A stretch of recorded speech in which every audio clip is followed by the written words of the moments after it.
Yuk. Assalamualaikum warahmatullahi wabarakatuh. Perkenalkan, nama saya Ikhlasul Amal Afdalal Kahfi. Saya dari SMA Negeri 9 Jenep Ponto. Nah, materi hari ini saya akan membahas tentang materi fisika tentang roket. Roket. Ya, kalian pasti tahu lah. Yang biasa dipakai oleh para astronot itu kan untuk keluar angkasa.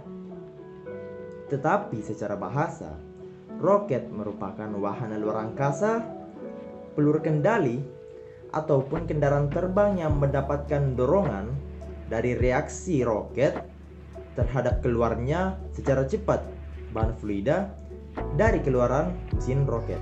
Atau roket pada dasarnya adalah mesin transportasi seperti mesin diesel, mesin jet, atau mesin-mesin lain. Tetapi mesin transportasi roket tidak seperti mesin transportasi yang lain, karena roket bersifat anaerob. Untuk pembakaran bahan bakarnya saja, roket membawa oksigennya sendiri. Lebih praktis, tidak membutuhkan oksigen dari luar. Makanya, roket merupakan alat transportasi yang sering digunakan untuk ke ruang angkasa yang tak beroksigen. Tetapi perlu kalian ketahui, oksigen yang digunakan oleh roket itu berbeda dengan udara yang biasa kita hirup sehari-hari. Tetapi oksigen yang dibawa itu adalah oksigen cair yang bertekanan tinggi dan bersuhu rendah sebesar puluhan Kelvin.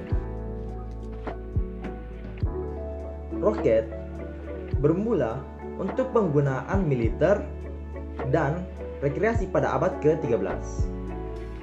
Penggunaan roket secara intensif baik pada bidang militer, industri, ataupun ilmu pengetahuan dimulai pada awal abad ke-20, di mana teknologi peroketan mampu membawa manusia ke era ruang angkasa sampai manusia mampu menginjakkan kaki di bulan.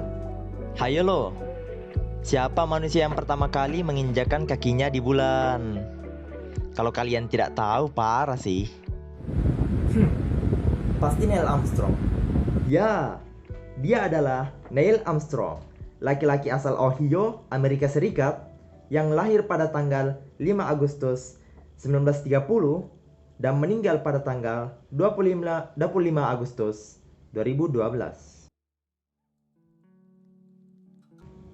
Sebuah roket meluncur karena adanya prinsip aksi dan reaksi, atau yang lebih kalian kenal dengan nama hukum Newton 3. Sebuah roket propelan mengalami percepatan yang sangat besar dan keluar dari belakang roket seperti knalpot pada kecepatan yang sangat tinggi. Percepatan mundur ini dari knalpot memberikan sebuah dorongan yang berlaku pada roket ke arah yang berlawanan, yang menyebabkan roket mempercepat ke depan. Ini adalah prinsip penting di balik fisika roket dan bagaimana roket itu bekerja.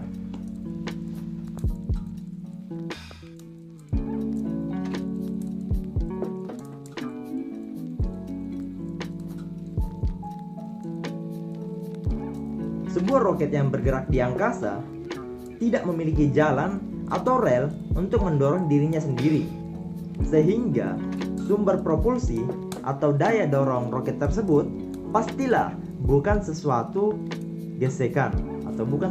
gesekan. Seperti ada nih kalimat tentang bagaimana cara roket mendorong dirinya sendiri. Simak kalimat ini. Nah, saya sudah dapat kalimatnya ini. Usaha sebuah roket bergantung pada hukum kekekalan momentum seperti yang diterapkan pada sistem partikel, di mana sistemnya terdiri atas roket ditambah bahan bakar yang dikeluarkan. Untuk lebih jelasnya lagi, kita akan simak contoh soalnya saja. Nah, ini dia. Ini adalah pembahasan hukum kekekalan momentum. Oke, langsung saja. Misalkan mula-mula kecepatan roket itu V. Kecepatan roket itu dilambangkan dengan V. Dan massa roket itu M.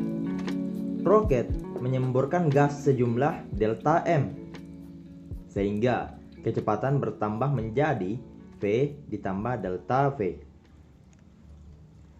Kecepatan semburan gas anggap sebesar Vg. Vg itu kecepatan roket, dan kecepatan gas diukur relatif terhadap suatu acuan, misalnya bumi. Adapun keterangannya itu, yang pertama, momentum mula-mula roket itu dilambangkan dengan mv. Momentum akhir roket itu m dikurang delta m dikali v ditambah delta v.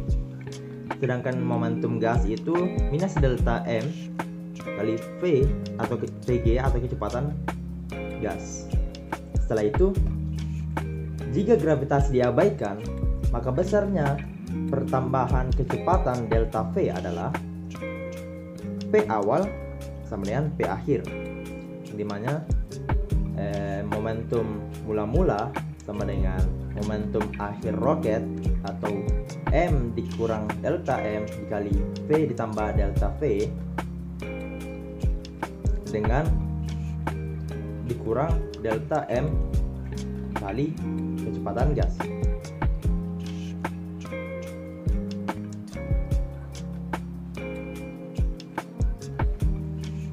Penyelesaian, kita harus menyelesaikan bagian A terlebih dahulu. Untuk percepatan gravitasinya itu sama dengan G sama dengan 0. Karena di sini medan gravitasi diabaikan. Jadi kita menggunakan rumus A sama dengan VR per M dikali delta M delta T per delta T dikurang G sama dengan, kita tinggal memasukkannya saja.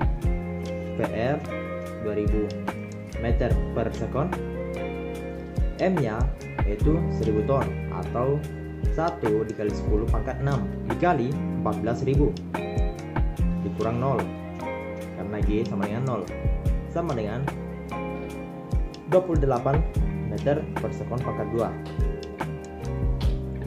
Sekarang yang kedua, medan gravitasi tidak diabaikan, yang dimana jumlah G itu sama dengan 5 meter per sekon pangkat 2. A nya didapat dari sini, 28 dikurang 5. 28 dikurang 5 itu 23 meter per sekon kuadrat. Mungkin sekian pembahasan untuk materi roket kali ini.